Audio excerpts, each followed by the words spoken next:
Okay, so let's dive into something that, well, we all kind of hope we never actually need, but Right. we should definitely, absolutely be prepared for, right? Yeah.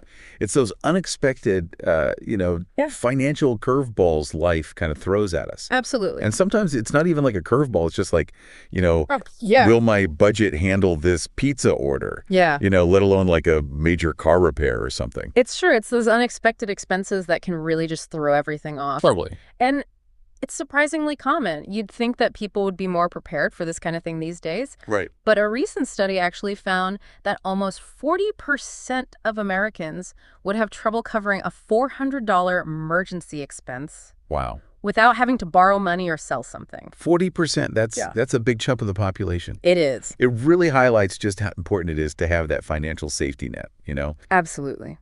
So when we talk about a financial safety net, what exactly are we talking about? We're talking about an emergency fund. So the range, 3 to 6 months, is there a specific reason why someone might need like a larger cushion? Yeah, it really just depends on your own situation. Okay. Someone with a very stable job, Well, with multiple sources of income, yeah. or maybe a strong support system, Yeah. 3 months might be enough. Okay.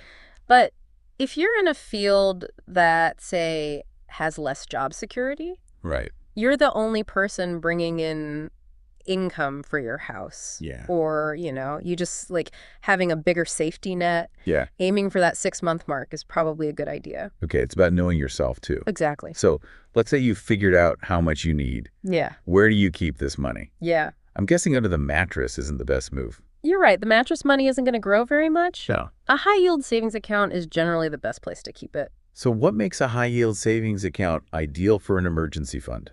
Well, you want the money to be easy to get to if you need it. But you don't want to be tempted to spend it on things that aren't emergencies. Makes sense. A high-yield savings account gives you that balance. Okay, so it's kind of like mentally, I see it as like, this is separate. Yeah. It's not for everyday spending. Right. It's there if I need it, Exactly. but otherwise it's tucked away. Exactly. Okay, but how do we build this up? Because saving several months' worth of expenses can feel overwhelming. It can, but it doesn't have to be. All right. The key is to start small Okay. and be consistent. Yeah. One good way to do this is to automate your savings. Okay. Set it up so that a little bit of every paycheck, Mm-hmm. even if it's just $25 or $50, goes straight into that emergency fund. Okay. You'd be surprised how much it can add up. Yeah, that makes sense. Yeah. Those small, consistent steps, especially when it comes to saving.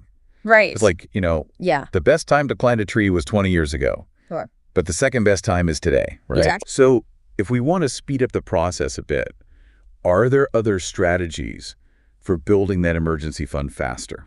Absolutely. Okay. I know I've definitely been guilty of that in the past, just like, Yeah. it seems like such a big goal, It is. But it is encouraging to know that even small amounts make a difference. Yeah, absolutely.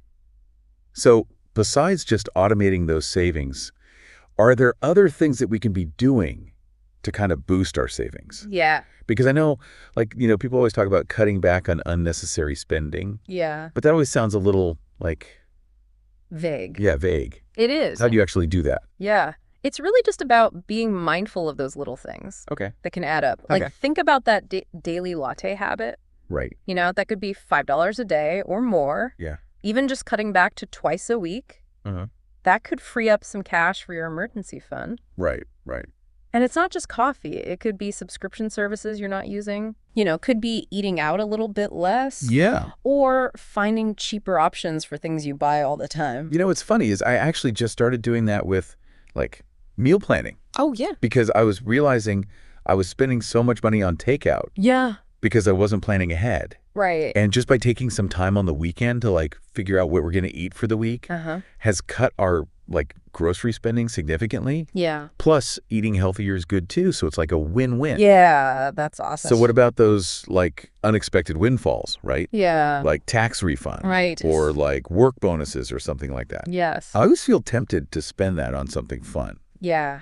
I'm guessing you have a different suggestion. It can be tempting, but it's a great way to boost that emergency fund. Right. Instead of thinking about what you can buy, Right. think of it as an opportunity to reach your savings goals faster. Right. Right. You don't have to put the whole thing in there. Yeah. but even a good chunk of it can make a difference. Yeah, it's like giving your future self a gift, right? Absolutely. It feels a lot better than that guilt you might feel later. Exactly. So we've talked about automating, cutting back, using those windfalls strategically. Right. Are there any other creative ways to build up that emergency fund? Yeah. So Especially if someone's like, I want to get there quicker, you know? side hustles are a great option. Okay, yeah. There's so many ways to make some extra money these days. Right. Like freelancing. If you have a skill, you can do that. Yeah. You could drive for a rideshare, Right. sell things online. Yeah. It's really flexible, and you can tailor it to your interests.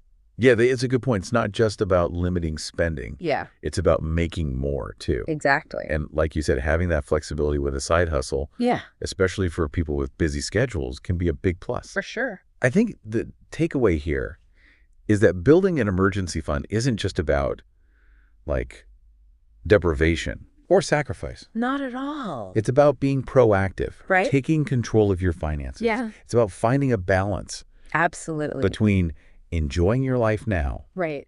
and setting yourself up for a secure future. Exactly. And even just starting small. Right. And making those consistent efforts Yeah. can make a really big difference over time. Yeah. That habit of saving, even if it's small amounts, is really important. So true. Yeah. It's like a journey of 1,000 miles begins with a single step. Yeah.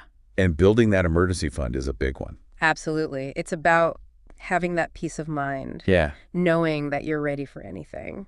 So as we're kind of wrapping up our deep dive into emergency funds, Yeah.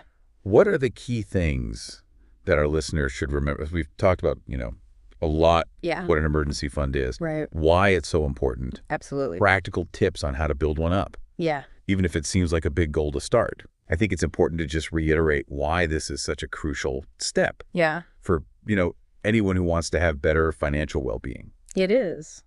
So as we wrap up, what would you say are the most important things for our listeners to remember about emergency funds? I think it's really about that peace of mind, Okay. knowing that you're prepared for Right. whatever comes up Yeah.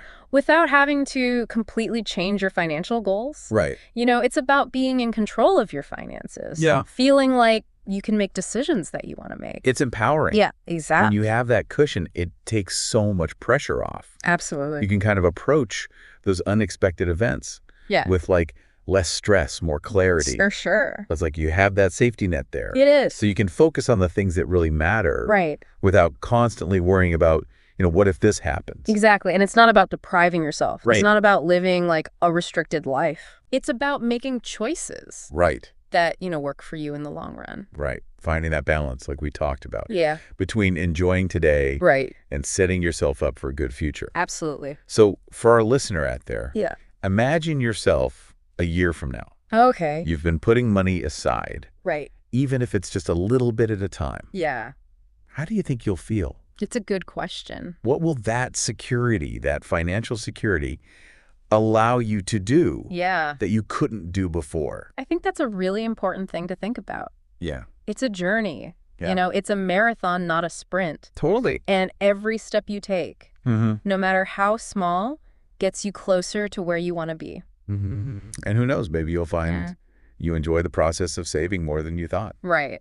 It can be rewarding. Yeah, I think that's a great point to end on. I agree. Well, thanks for joining me for this deep dive. Yeah, this was fun. I always learn something new. Me too. If this podcast helped you, don't forget to like, comment, and subscribe. Your support helps us keep making these videos. Thanks for watching.